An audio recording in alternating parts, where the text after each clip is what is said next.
২৭ জানুয়ারির সেই রহস্যময় বিকেল। ঘড়ির কাঁটায় তখন ঠিক ৫টা। ইরানের মধ্য উপকূলীয় সমুদ্র এলাকা তখন এক অদ্ভুত রহস্যময় চাদরে ঢাকা। যেখানে আকাশ আর সমুদ্র একাকার হয়েছে, সেখানে হঠাৎ করেই ভেসে ওঠে এক অতিকায় অবয়ব। শান্ত সমুদ্রের বুকে হঠাৎ করেই উত্তেজনার পারদ চড়তে শুরু করেছে। এই উত্তেজনার কেন্দ্রবিন্দুতে রয়েছে বিশ্বের অন্যতম শক্তিশালী একটি মার্কিন এয়ারক্রাফট ক্যারিয়ার। কিন্তু নাটকীয়তা কেবল সেই বিশাল যুদ্ধজাহাজটিকে ঘিরেই নয়, বরং মূল রহস্য লুকিয়ে আছে আকাশের দিকে। ক্যারিয়ারটির ঠিক মাথার উপর দিয়ে চক্কর দিচ্ছে কয়েকটি ড্রোন। এগুলো সাধারণ কোনো ড্রোন নয়, আর এদের আচরণও স্বাভাবিক নয়।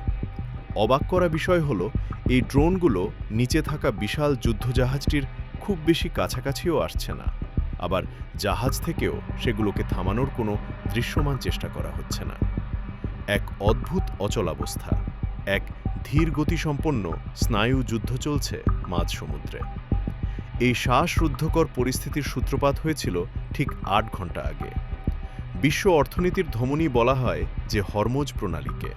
সেখানে উপকূলীয় রাডার অপারেটররা লক্ষ্য করেন তেলের জাহাজের ভিড়ে এমন একটি বিশাল আকৃতির জাহাজ প্রবেশ করেছে, যা কোনোভাবেই বাণিজ্যিক জাহাজ নয়।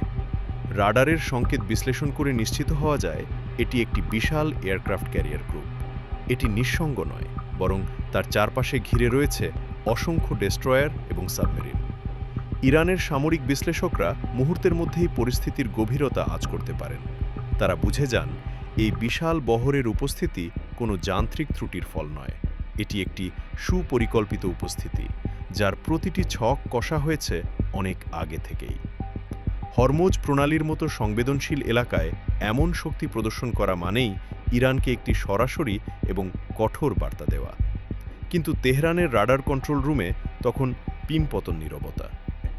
ইরান জানত একটি ভুল সিদ্ধান্ত পুরো পরিস্থিতিকে নিয়ন্ত্রণের বাইরে ঠেলে দিতে পারে।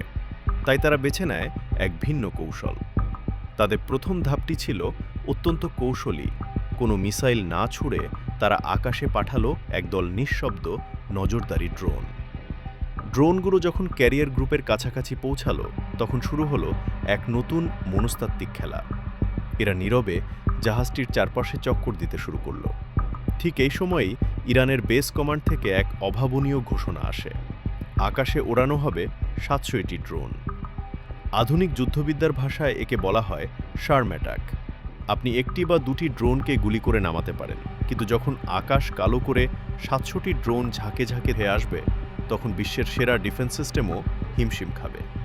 এটি ছিল এক চরম মনস্তাত্ত্বিক চাপ সৃষ্টির কৌশল। পরিস্থিতি আরও জটিল হয় যখন নজরদারি করা ড্রোনগুলো যুদ্ধজাহাজের রাডারে ধরা পড়ে।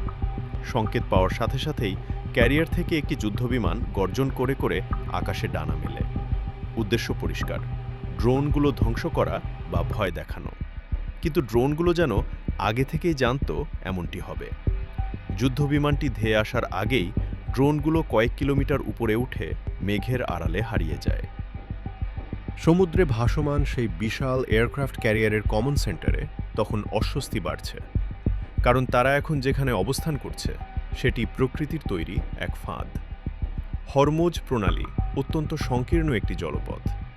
এই বিশাল যুদ্ধজাহাজকে ১৮০ ডিগ্রি ঘুরিয়ে পিছু হটোতে গেলে যে পরিমাণ জায়গা এবং সময়ের প্রয়োজন, তা সেখানে নেই। ইরান এই ভৌগোলিক সীমাবদ্ধতাকেই তাদের সবচেয়ে বড় হাতিয়ার হিসেবে ব্যবহার করছে। ইতিমধ্যে ইরানের উপকূলীয় প্রতিরক্ষা ব্যবস্থার সব রাডার সচল করা হয়েছে এবং মিসাইল ব্যাটারিগুলোর মুখ ঘুরিয়ে রাখা হয়েছে সমুদ্রের দিকে। পরিস্থিতির এই টানাপোড়েনের মাঝেই ইরানের সর্বোচ্চ নেতা আয়াতুল্লাহ খামিনি এক তাৎপর্যপূর্ণ বার্তা দেন। তিনি স্পষ্ট ভাষায় বলেন, ইরান কাউকে আগে আঘাত করতে চায় না, তবে যদি কেউ ইরানকে আঘাত করার দুঃসাহস দেখায়, তবে তার ফলাফল কেবল এই প্রণালীতে সীমাবদ্ধ থাকবে না। বিশাল এয়ারক্রাফট ক্যারিয়ারটি তার সমস্ত মারণাস্ত্র নিয়েও যেন অসহায়ের মতো দাঁড়িয়ে থাকে সংকীর্ণ জলরাশির মাঝে। আর মাথার উপর তখনও চক্কর দিয়ে যাচ্ছে ক্ষুদ্র কিন্তু ভয়ঙ্কর সেই ড্রোনগুলো। সমুদ্রের ঢেউয়ের শব্দ ছাড়া আর কোনো শব্দ নেই, কিন্তু সেই নীরবতাই যেন চিৎকার করে বলছে, এখানেই নির্ধারিত হচ্ছে আগামীর ভূ রাজনীতির গতিপথ। আর প্রতিনিয়ত এই ধরনের ইনফরমেটিভ ভিডিও পেতে চ্যানেলটি সাবস্ক্রাইব করতে ভুলবেন না। পরবর্তী ভিডিওতে আমরা ফিরব আরও নতুন একটি গুরুত্বপূর্ণ ভিডিও নিয়ে। ধন্যবাদ।